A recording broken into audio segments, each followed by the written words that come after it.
Hola pengagum alur cerita, balik lagi bersama Mimin di Donghua Movie. Kali ini Mimin akan melanjutkan cerita dari Wudong Qiankun season 4 part 21.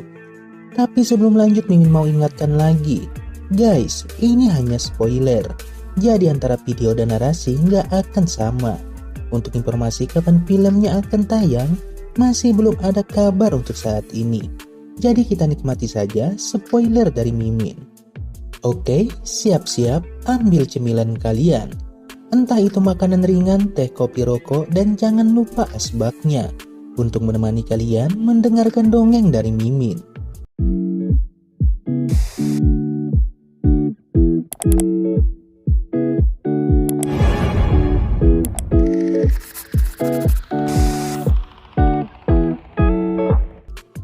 Lindong diam-diam duduk di atas sebuah batu di puncak gunung Black Yin yang misterius.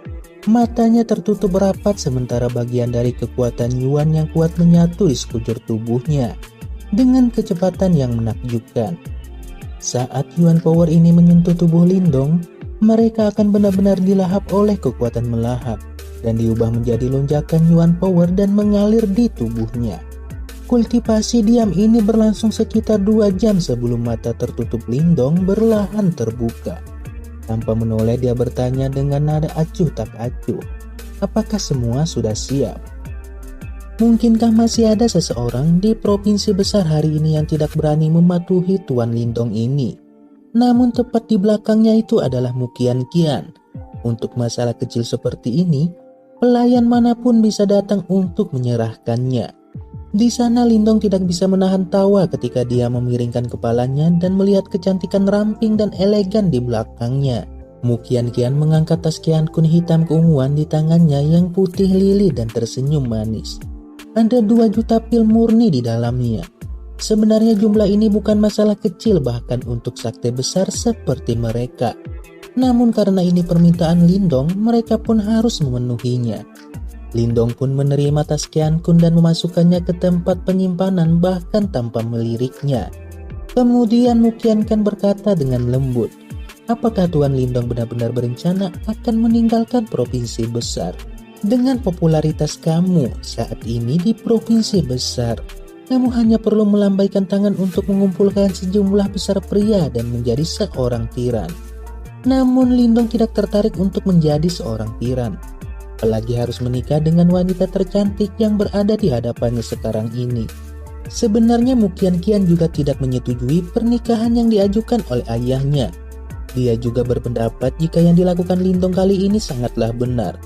Mu Qianqian sambil menutup mulutnya dan tertawa malu menatap ke arah Lindong. Benar-benar pemandangan yang membuat jantung Mimin berdebar kencang. Lindong tertawa ketika dia sekali lagi melihat ke arah langit utara. Itu adalah arah di mana klan Lin berada. Ketika dia masih sangat muda, tempat itu pernah menjadi tanah suci di dalam hatinya. Setelah bertahun-tahun, dia yang sekarang akhirnya memiliki kekuatan untuk mengunjungi tempat itu. Ketika dia melihat tatapan Lindong, Mu Qianqian berkata dengan lembut, jika tebakanku tidak salah, Tuan Muda Lindong harusnya berpartisipasi dalam pertemuan Lin Clan kali ini. Lindong tidak merasa terkejut ketika Mu Qianqian tahu masalah ini. Setelah semua yang terjadi, dia jelas mengetahui jika Lindong berasal dari keluarga cabang klan Lin. Selain itu, pertemuan klan adalah pertemuan yang brilian dan terkenal di Kekaisaran Yan. The Clan Land adalah paksi kelas 1 di Kekaisaran Yan, dan ini telah berlangsung selama ratusan tahun dan memiliki pondasi yang sangat kuat. Lindong mengangguk. Meskipun provinsi besar dianggap sebagai provinsi dengan beberapa reputasi, di mana di dalamnya ada sakte boneka mengerikan, sakte iblis besar, dan paksi-paksi top di dalamnya. Jika mereka benar-benar dibandingkan dengan klan besar seperti klan Lin yang telah ada sejak lama, perbedaannya akan mirip antara kunang-kunang dan bulan yang cerah. Di masa lalu, apa yang disebut tahap manifestasi tingkat lanjut adalah keberadaan yang tak tersentuh bagi Lindong, karena dia tidak memahami dengan terlalu jelas. Namun sekarang kekuatannya telah tumbuh. Dia merasa bahwa beberapa rumor yang dia dengar sebelumnya tidak masuk akal. Setidaknya kekuatan yang dimiliki klan Lin jauh dari apa yang dia pikirkan. Dan karena inilah dia mencoba segala cara untuk menyegel boneka jiwa darah untuk mendapatkan kartu trapnya. Klan Lin memiliki orang berbakat. Ditambah lagi pertemuan Klan Lin adalah tempat di mana banyak jenius bersilangan datang. Membela diri sendiri dari yang lain itu tidak akan mudah. Selain itu, Lindong memiliki dendam yang sangat serius dengan Li Langtian yang sangat berbakat. Bahkan di seluruh generasi muda kerajaan Kekaisaran Yan, orang-orang yang dapat menyainginya sepertinya belum ada. Pasti akan ada pertemuan ganas ketika Lindong pergi keluar untuk berpartisipasi dalam pertemuan itu. Namun dari raut wajah Mu Qianqian terlihat ragu dengan keputusan Lindong. Lindong yang melihatnya pun tertawa seraya berkata, "Apakah kamu tidak percaya dengan kemampuanku?" Mu Qianqian yang mendengarnya buru-buru menjawab. Bahkan tahap manifestasi tingkat lanjut Tengsa meninggal di tangan Lindong. Bagaimana mungkin Mu Qianqian berani meragukan kekuatannya saat ini? Dia hanya ingin mengingatkan Lindong bahwa ia kemungkinan akan menghadapi banyak rintangan dalam pertemuan klan kali ini. Karena pasti akan begitu. Mengapa Lindong tidak tinggal di provinsi besar saja dan membuat rencana yang besar? Sebenarnya Mu Qianqian ini malu-malu kucing. Dia suka tapi tidak berani karena takut membuat Lindong tersinggung. Jadi dia berlahan-lahan tanpa Lindong sadari membujuknya untuk tetap tinggal. Mungkin di dalam hati Mu Qianqian mengatakan, "Oh Lindong, jadilah suamiku." Katakan iya untuk jadi suamiku. Wadidaw. Kalau Lindong jadi suami Mu Qianqian, otomatis film akan tamat. Dan nanti akan berlanjut ke anaknya yang akan melanjutkan perjuangan bapaknya. Kayak Naruto dan juga Boruto gitu. Oke, sorry Mimin ngelantur guys. Namun Lindong menolak semuanya. Lindong yang memang tidak pernah takut pada siapapun selama perjalanannya. Kali ini dia dengan tegas mengatakan jika Li Langtian adalah putra surga yang disukai. Kali ini aku akan membuatnya membayar harga yang mahal. Dan membuat semua orang tahu jika yang mereka nilai adalah salah. Lindong tertawa terbahak-bahak untuk berpikir bahwa dia layak untuk semua ini. Bahkan Mu Qianqian sendiri ingin mencoba merekrutnya untuk bergabung dengan Sakti Iblis Besar. Namun dia tidak berniat bergabung dengan mereka sama sekali. Segera dia melihat sekitar. Kemudian tanpa basa-basi lagi peluit terdengar dari bibirnya. Dan segera Xiaoyan berubah menjadi cahaya berdarah dan berlari menghampirinya. Di saat terakhir Lindong juga meminta kepada Mu Qianqian beserta klan iblisnya untuk merawat dojo bela diri elang di kota elang. Di masa depan jika dia memiliki kesempatan, Lindong pasti akan membalas budi ini. Sosok Lindong melintas sebelum dia segera muncul di punggung Xiaoyan. Kemudian dia menangkupkan tinjunya ke arah Mu Qianqian sebelum tanpa basa-basi lagi dia melambaikan tangannya. Kemudian Xiaoyan mengepakkan sayapnya yang berdarah besar dan berubah menjadi aliran darah dan menghilang di cakrawala. Ketika dia melihat Lindong pergi, Mu Qianqian dengan lembut menghela napas. Lupakan saja. Ambisi Lindong tidak terletak di sini dan tidak ada yang bisa mengikatnya. Bakat dan kemampuan pria ini menduduki peringkat pertama di antara semua orang yang pernah aku temui selama bertahun-tahun. Bahkan dibandingkan dengan jenius klan Lin yang terkenal yaitu Li Langtian, dia tidak akan kalah. Dua tokoh legendaris di Kekaisaran Yan akan berada dalam pertempuran sengit. Berdiri di belakang Mu Qianqian mulai berjalan keluar saat dia menatap tempat di mana Lindong menghilang dengan menghela napas. Mulai juga memerintahkan beberapa orang untuk memeriksa dojo bela diri elang yang sudah disebutkan oleh Lindong dan juga langsung merawat mereka. Mu Qianqian dengan lembut menganggukkan kepalanya saat matanya yang indah menatap langit tempat Lindong menghilang. Dia tahu bahwa di masa depan yang jauh, pertarungan intens yang menguncang seluruh Kekaisaran Yan akan terjadi di kota kerajaan Kekaisaran Yan itu. Pertarungan ini akan membuat semua orang tahu siapa sebenarnya jenius paling berharga di klan Lin. Sebuah flash berdarah melintas di cakrawala. Lindong duduk di punggungnya saat dia melirik hutan dengan cepat lewat di bawahnya. Sejenak dia benar-benar kehilangan kata-kata. Dalam waktu 2 tahun ini dia telah mendaki gunung dan menyeberangi sungai untuk datang ke provinsi besar. Pada saat itu dia hanyalah seorang anak yang baru saja naik ke panggung Yuandan. Namun sekarang dia sudah menjadi praktisi top di provinsi itu. Dalam hal reputasi bahkan mulai Wuzhong dan juga yang lainnya tidak bisa menyamainya. Xiao Diao tiba-tiba muncul di bahu Lindong dan bertanya, Apakah kamu berencana untuk langsung kembali ke kota Yan? Namun Lindong menggelengkan kepalanya dan berkata, hanya ada 4 bulan tersisa sebelum pertemuan klan. Aku percaya bahwa ayah dan yang lainnya akan pergi beberapa bulan sebelumnya. Oleh karena itu, jika kita menuju kota Yan sekarang, kita akan kehilangan mereka. Lin Clan terletak di provinsi api besar dan cukup jauh dari provinsi Tiandu. Karena Lin Xiao dan juga yang lainnya tidak secepat Lindong, butuh beberapa bulan untuk sampai di sana. Berdasarkan kecepatan Lindong saat ini, dia butuh paling banyak 1 bulan untuk mencapai provinsi api besar. Dalam 3 bulan tersisa, dia berencana untuk melanjutkan pelatihannya. Saat pertemuan klan mendekat, hatinya mulai berdebar. Dia tahu bahwa kali ini Lin Xiao, Lin Zhentian, dan sisanya semua akan menuju ke pertempuran itu. Pada acara itu, mungkin karena status rendah mereka tahu bahwa mereka kemungkinan akan diejek atau dipandang rendah. Namun mereka telah memilih untuk pergi. Itu karena mereka percaya bahwa kali ini mereka akan dapat mengangkat dada mereka dalam pertemuan klan. Menunjuk pada orang yang paling mempesona di arena dan mengatakan kepada orang lain bahwa dia berasal dari keluarga Lin mereka. Lindong tahu bahwa dia memikul harapan yang berat. Karena itu, kali ini dia tidak mampu mengecewakan mereka. Jelas dia tahu betapa tangguhnya Ling Langtian. Karenanya kali ini dia harus keluarkan semuanya dan mendorong dirinya ke kondisi puncak sebelum pertemuan itu. Tapi Xiao Diao dengan sungguh-sungguh bergema, kamu baru saja membuat terobosan. Dan meskipun kamu hanya selangkah lagi dari tahap manifestasi, sangat sulit bagimu untuk melakukan terobosan lagi dalam waktu singkat. Tapi kali ini Lindong ingin mengolah tubuh guntur giok matahari. Lindong menatap tepat pada Xiao Diao sebelum dia perlahan bertanya, apakah kamu tahu bagaimana caranya? Saat ini dia telah mencapai puncak tubuh guntur giok, namun dia belum bisa maju ke langkah terakhir yang juga merupakan yang paling kuat, yaitu tubuh guntur matahari. Jika dia bisa berhasil menguasai tubuh guntur matahari, Lindong yakin bahwa kehebatan fisiknya akan sekali lagi melonjak. Ketika mendengar kata-katanya, mata Xiao Diao menjadi semakin serius. Sangat sulit untuk melatih tubuh fisik seseorang. Untuk menguasai tubuh guntur giok, Lindong sudah menderita banyak rasa sakit. Karena itu jika dia masih ingin meningkatkan dirinya sendiri, itu akan menjadi tugas yang sangat menyulitkan.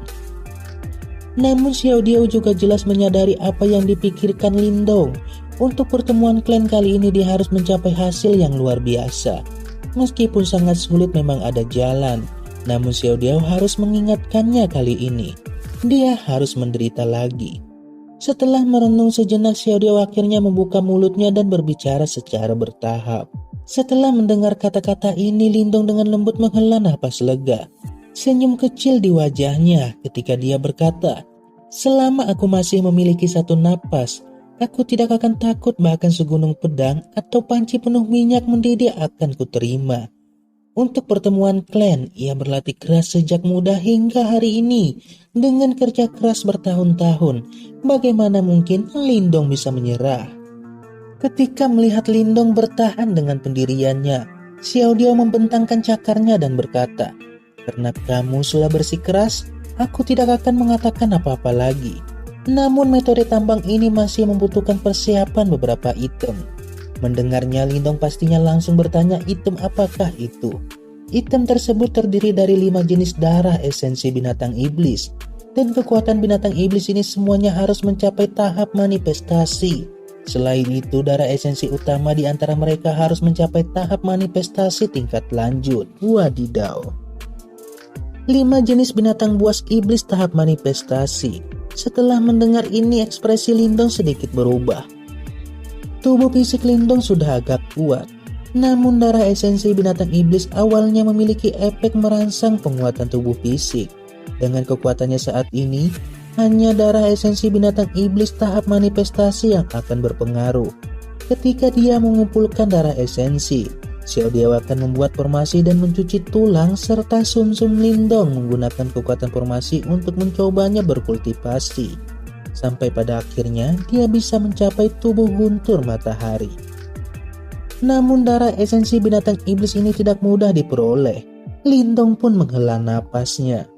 Tapi Xiao Diao langsung menjawab dengan nada liciknya sambil tertawa kecil. Bukankah di sini ada satu? Ambil saja darah esensi harimau bodoh ini. Xiao Yan yang saat ini terbang segera meraung marah ketika mendengar kata-kata Xiao Diao. Ekor piton hitamnya dengan kejam melempar ki dingin hitam tanpa ampun ke arah Xiao Diao.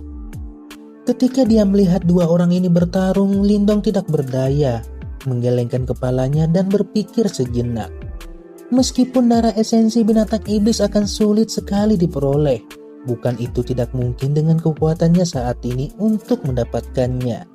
Ditambah lagi tanah kuno tidak jauh dari sini, dan kebetulan ada keran naga kuno di sana. Setelah itu mereka langsung bergegas menuju tempat keran naga kuno itu, di mana di season sebelumnya Lindong memiliki hutang yang harus dia bayar dengan binatang iblis tersebut. Masih ingat nggak guys?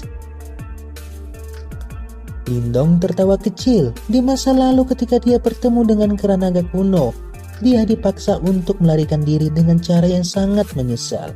Tapi sekarang membunuh tahap manifestasi awal keran naga kuno dengan kekuatannya pasti akan lebih mudah.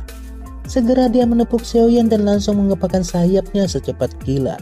Mereka pun terbang menuju tanah kuno tersebut. Jauh ke dalam tanah kuno, sosok Lindong berlahan-lahan turun di atas sebuah lembah besar sementara dia apatis menatap ke arah lembah, di mana di dalamnya aura tirani yang sangat luar biasa menyebar dan sosok hitam raksasa samar-samar terlihat. Lindong menatap sosok raksasa di lembah dan melambaikan lengan bajunya. Di bawah kendalinya sebuah batu gunung besar raksasa turun dengan kejam dan menabrak sosok hitam itu. Ketika batu Titanic mendarat, sebuah amarah langka yang dipenuhi dengan kekejaman segera terdengar di lembah dan menyebabkan seluruh tanah bergetar. Keran naga yang sangat besar dan matanya yang berwarna merah sekali lagi muncul di depan Lindong. Keran naga itu tidak berubah, tetap kasar dan ganas seperti sebelumnya. Saat dia menatap keran naga kuno yang mengeluarkan kemarahan yang sangat besar, Lindong samar-samar tersenyum.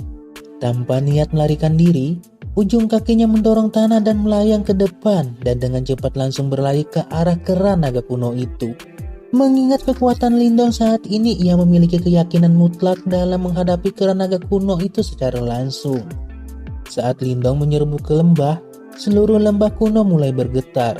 Suara keras langit yang menghancurkan terus-menerus menggelegar dari lembah seperti amukan guntur, menyebabkan binatang iblis yang tak terhitung jumlahnya menggigil pada serangan gila ini. Di dalam sebuah lembah kuno juga ada beberapa orang yang datang untuk mencari harta karun dan berburu binatang iblis. Mereka juga sangat kewalahan dengan adegan ini. Mereka melihat ke arah area yang lebih dalam dengan pemahaman yang jelas bahwa raungan geram berasal dari tiran tanah kuno. Ini menyebabkan mereka agak heran.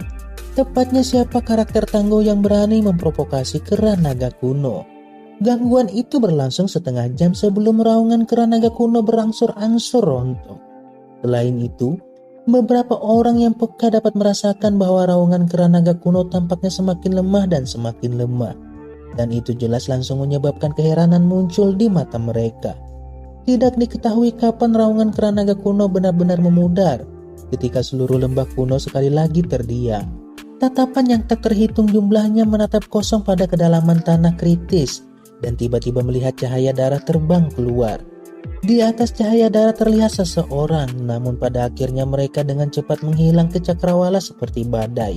Semua kaget dan bertanya siapa itu. Namun karena terlalu cepat mereka sulit menebaknya. Tetapi binatang iblis yang membawanya terlihat sangat akrab bagi salah satu dari mereka. Itu hewan peliharaan Lindong. Aku pernah melihatnya di gunung misterius Black Yin. Mungkinkah gangguan sebelumnya disebabkan oleh Lindong? Tatapan kaget yang tak terhitung jumlahnya menyaksikan sosok itu pergi. Tidak lama kemudian sosok-sosok dengan cepat berlari ke kedalaman lembah kuno. Mungkin karena pertempuran besar itu tidak ada binatang iblis yang berani muncul di tanah terlantar. Dengan demikian, orang-orang ini tidak menghadapi terlalu banyak penghalang saat mereka memasuki daerah terlarang di lembah itu. Namun saat mereka memasuki lembah, mereka hanya bisa menatap kosong pada banyak binatang raksasa yang diam-diam berbaring di dalamnya. Itu adalah tiran dari lembah kuno, yaitu keran naga kuno. Setelah mendapatkan darah esensi keran naga kuno tanpa menggunakan terlalu banyak upaya, Lindong bergegas menuju daerah lain di provinsi besar tanpa berhenti untuk beristirahat. Sebuah pegunungan di mana binatang iblis tahap manifestasi berada.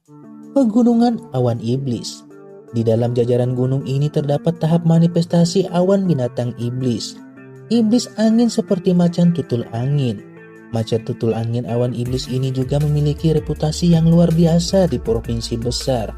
Tidak diketahui berapa banyak praktisi yang meninggal di tangannya selama bertahun-tahun. Namun kali ini dia akan bertemu dengan bencana yang sebenarnya. Setelah pertempuran besar, hasil akhirnya tidak terlalu mengejutkan. Macan tutul angin awan iblis yang telah menyebabkan beberapa pembantaian kehilangan nyawanya di tangan Lindong pada akhirnya. Dan darah esensinya juga sepenuhnya diambil. Pada minggu berikutnya pun Lindong berkeliling. Selama manifestasi stake domestic base muncul, dia akan segera bergegas dan membunuhnya sebelum mengumpulkan darah esensinya. Di bawah angin puyuh yang seperti membunuh ini, seluruh provinsi besar sekali lagi gempar. Binatang iblis tahap manifestasi ini adalah semua keberadaan yang terkenal di provinsi itu. Dan bahkan beberapa faksi yang lebih besar tidak berani memprovokasi mereka. Namun dalam waktu singkat, dalam seminggu, berita kematian binatang iblis manifestasi itu berturut-turut menyebar. Penyebaran informasi ini tidak dapat dihentikan. Berita bahwa Lindong telah membunuh kera naga kuno menyebar dengan cepat. Ini tidak diragukan lagi menyebabkan orang-orang lain menghubungkan masalah ini dengannya. Setelah semua yang terjadi baru-baru ini, ada kemungkinan hanya segelintir manusia dengan kekuatan abnormal di provinsi besar yang bisa dengan mudah memanen binatang iblis tahap manifestasi seperti gandum. Meskipun mereka tidak tahu mengapa Lindong berburu binatang-binatang ini, tetapi dari sudut pandang tertentu, sebenarnya itu bisa dianggap sebagai sesuatu yang sangat baik. Bagaimanapun binatang buas iblis manifestasi ini sangat mengerikan di provinsi besar dan tidak diketahui berapa banyak praktisi yang mati di mulut mereka. Sekarang mereka sedang dibersihkan dan itu akan sangat bermanfaat bagi orang-orang. Sementara orang-orang menebak niat Lindong seminggu berlalu setelah beberapa orang yang tertarik menghitung total binatang yang ia bunuh. Ternyata ada 5 binatang iblis tahap manifestasi yang telah mati di tangan Lindong. Selain itu, yang paling mengejutkan adalah di antara 5 binatang buas ini sebenarnya ada satu yang telah mencapai tahap manifestasi tingkat lanjut yang mengerikan. Naga Iblis Es, tiran pegunungan Iblis Es. Dikatakan bahwa 2 praktisi tahap awal manifestasi puncak telah kehilangan nyawa mereka karena cakar naga Iblis Es ini. Jelas hal ini membangun pondasi untuk reputasinya yang tak tertandingi yang mengerikan di provinsi besar. Tidak ada manusia yang berani melangkah ke pegunungan iblis es yang dikendalikannya. Bahkan Tengsa tidak berani memprovokasi binatang iblis yang menakutkan itu. Namun apa yang menyebabkan kekejutan dari banyak orang adalah bahkan binatang iblis yang tak tertandingi dan kuat ini namanya tertulis dalam daftar berburu Lindong. Berita mengejutkan ini juga dengan cepat menyebar di provinsi besar. Pada saat ini semua orang mengukir namanya di dalam hati mereka. Orang yang telah membantai banyak binatang iblis seperti rumput adalah Lindong. Untuk waktu yang sangat lama, nama ini akan menjadi legenda yang sulit untuk dihapus di provinsi besar. Wadidaw. Sementara seluruh provinsi besar beramai-ramai dengan kematian binatang iblis manifestasi ini, Lindong sudah muncul jauh di pegunungan di tepi provinsi besar. Sosok diam duduk di puncak gunung hijau. Meskipun sosok itu tidak berbicara atau memancarkan undulasi, samar-samar bau darah yang sangat kuat menyebar keluar. Di bawah bau ini, semua makhluk terbang atau berjalan benar-benar menghilang dalam radius 100 meter dari puncak gunung itu. Kultivasi mata tertutup yang sunyi ini berlangsung sekitar 2 jam, sebelum mata Lindong perlahan terbuka sekali lagi. Mata tenangnya seperti sebuah sumur tanpa riak. Tetapi ketenangan ini tampak seperti pisau yang tangguh dan tajam. Setelah membuka matanya, Lindong melambaikan lengan bajunya. Saat 5 bola darah esensi dari berbagai warna perlahan-lahan melayang di depannya. Darah esensi ini menggeliat dan membentuk semua jenis binatang yang telah dibunuh. Pemandangan yang sangat mistis. Saat dia menatap 5 bola darah esensi di depannya, Lindong menarik napasnya dalam-dalam. Setelah dengan susah payah bergegas selama seminggu, dia akhirnya mengumpulkan 5 jenis esensi darah. Ini telah menghabiskan cukup banyak energi, terutama yang terakhir, kekuatan naga iblis es menyebabkan Lindong berada dalam bahaya besar. Untungnya dia bergantung pada kekuatan yang hebat dari jari surgawi pemenjaraan dan simbol leluhur pelahap untuk berhasil membunuh naga iblis es. Kemudian Xiao Diao pun muncul di bahu Lindong dan memeriksa 5 bola darah esensi dengan anggukan mengangguk sebelum terbang keluar. Siap-siap. Selanjutnya kita akan melihat apakah kita akan bisa mengandalkan kekuatan esensi darah ini untuk sepenuhnya menguasai tubuh guntur matahari kamu. Kira-kira apakah Lindong akan berhasil memperkuat tubuhnya setelah mendapat 5 esensi darah tersebut? Tapi mohon maaf, ceritanya harus berakhir sampai di sini dulu guys. Terima kasih buat kalian yang terus mensupport channel ini. Dan yang baru gabung dan menyukai ceritanya, yuk langsung subscribe channel ini biar nggak ketinggalan cerita berikutnya. Oke guys, Mimin undur diri dulu dan bye-bye.